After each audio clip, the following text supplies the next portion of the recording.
সুপ্রিয় ভিউয়ার্স, আসসালামু আলাইকুম। আশা করি সবাই ভালো আছেন। আমরা কিন্তু একটি প্রতিবেদন দেখেছি যেখানে বলা হয়েছে ষষ্ঠ গণবিজ্ঞপ্তিতে ভুল চাহিদা দিয়েছে ৫ শতাধিক শিক্ষা প্রতিষ্ঠান।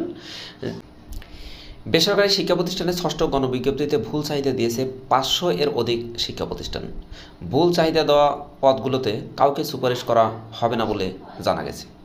বেসরকারি শিক্ষক নিবন্ধন ও প্রত্যয়ন কর্তৃপক্ষের একটি সূত্র জানিয়েছে ৫০০ এর অধিক শিক্ষা প্রতিষ্ঠান ৮০১টি পদে ভুল চাহিদা দিয়েছে। এ পদগুলো প্রার্থীদের সুপারিশ না করতে কাজ করছে টেলিটক। নাম অপ্রকাশিত রাখার শর্তে সংশ্লিষ্ট এক কর্মকর্তা বলেন, শূন্য পদের তথ্য দেওয়ার ক্ষেত্রে প্রতিষ্ঠান প্রধানরা ভুল করেছিলেন। পরবর্তীতে তারা বিষয়টি জানিয়ে আবেদন করেছেন। এই আবেদনের প্রেক্ষিতে ভুল চাহিদায় সুপারিশ না করতে করা হয়েছে